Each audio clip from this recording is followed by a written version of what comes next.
Chives pierce the ground like spears, heralding the start of a new gardening year. They are the first voices in nature's orchestrated overture of growth. Whenever I see them, I get the itch to start planting things. During the bleakest time of the year, these serve as down payments for the abundance to come. Bathed in northern light, typical of February dreariness, I grabbed some packets of onion seeds and put them to sprout using the plate germination method. I was attempting to grow 2 varieties of onions I had not planted before. As usual, I sprinkled the seeds in a plate with a moistened paper napkin, covering it with a repurposed used Ziploc bag and allowing them to sprout over a warm air vent. One of the onion varieties I chose had flatter, pancake-like bulbs that caught my attention. I just could not pass it by while perusing the seed shelves. When the onion seeds started to germinate just a few days later, I grabbed a plastic salad box I wanted to repurpose and the plates with the sprouted seeds. I would experiment growing onions a different way this time. I filled the salad box with potting soil and put the seeds to grow together in there. They would not be separated in different cups as I usually prefer. Instead, I planned on separating the bigger seedlings later on as I planted them. Onions, chives, leeks, and garlic in general can take a bit of stress when transplanting. They are not as fickle as other plants, so I figured I could easily separate the seedlings later on. Their roots don't create much of a mat, so they can be easily dislodged later. I did make sure to use a light and fluffy potting mix to make pricking them out easier when the time came. I started by gently lifting them using a tool and accommodating them into the soil, one by one. I quickly got tired of that. Since I would be pricking them out later, I figured I could just drop them randomly onto the potting mix. Since the roots were just emerging, they had not clung to the paper yet. This method then worked really well. I watered them, but not too much, since my container didn't have drainage holes. I would advise you to drill holes if you're a beginner, because watering plants in a closed container like this one requires a lot of experience. If water is allowed to stagnate in the bottom for long, plants die of root rot. A few days later, I still had a lot of seeds germinated in the plate, so I decided to plant them directly onto the ground as an experiment. It was early spring, so I thought the timing was right. I went to my side garden and opened up a small trench along the border to place the seedlings there. I was hoping that the seedlings would be able to get established before I planted other things like beans and corn in the bed. I placed them near the edge of the border because I thought they would be able to take advantage of spring sun and hopefully bulb by summer. I have grown onions a few times before and really liked the final results. The onions seemed a bit more flavorful and had a more saturated yellow color than the store-bought ones of similar kinds. However, growing onions is not really something I devote much space to or effort. Store-bought ones are usually good, so I devote my limited sun-exposed growing space to other higher value crops like leafy greens, tomatoes, and cucumbers, as well as some exotic vegetables not usually found in the market.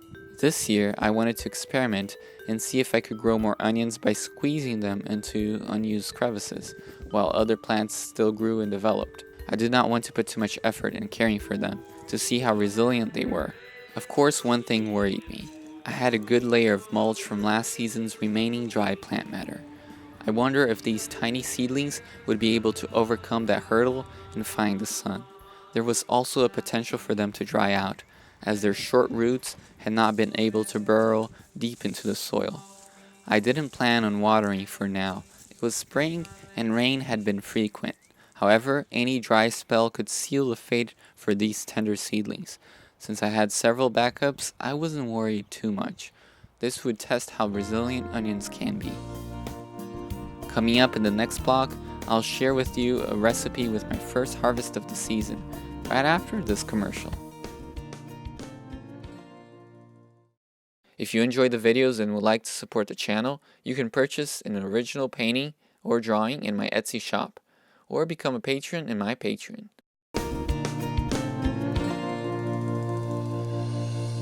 While snow still threatens the ground, leaving its bright shroud of ice, plants that have stored energy in their roots send out the first shoots of the season. Chives happen to be those early messengers.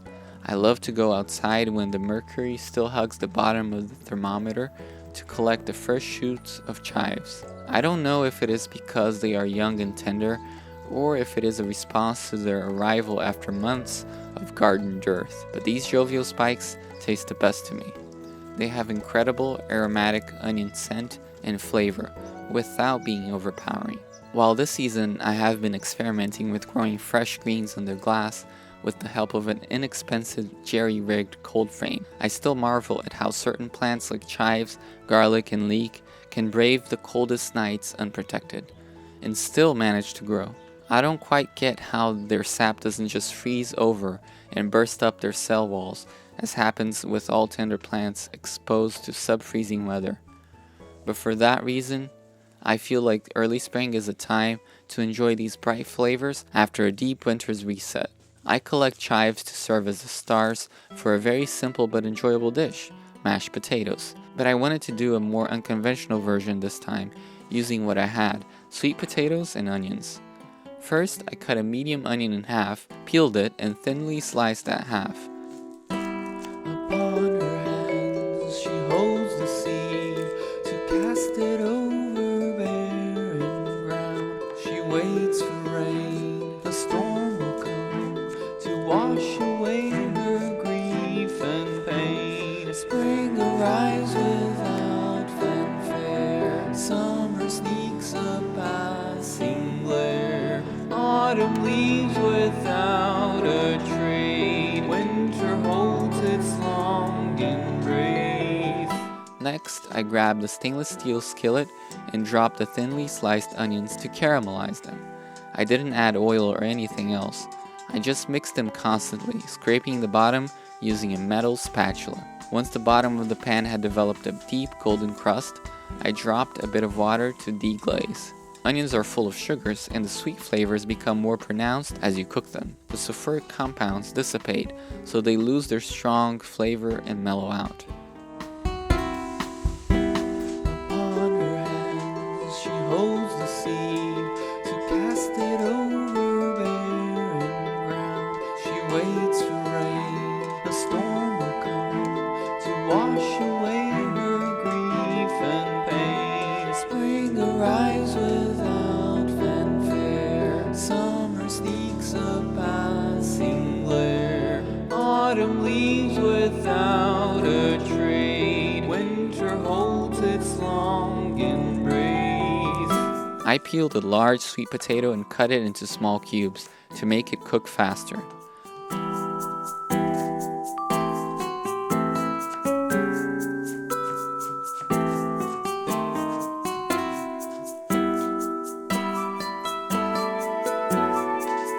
I dropped the cubed sweet potatoes into the simmering caramelized onions, covering, letting it cook until tender, adding a bit of water if necessary. I then seasoned with salt to taste and let it become very soft. Meanwhile, I finely chopped the chives. I like to use chives as a garnish more than green scallions because chives don't have much of that mucilaginous sap scallions sometimes have. Once the sweet potatoes had fully cooked, I sprinkled black pepper and mashed everything with the help of a fork. I think black pepper pairs really well with sweet potatoes. Leva o vento a semente, lava a luz no poente, espera a lua crescente germinar. Open the floodgates, people, wash the river, ring out the ocean, cry from the mountain steeples, a brand new day has come. From where it comes, it goes in circles, sweeping porches, quenching torches, for a new day that vows a promise, sowing freedom, a vida vai recomeçar.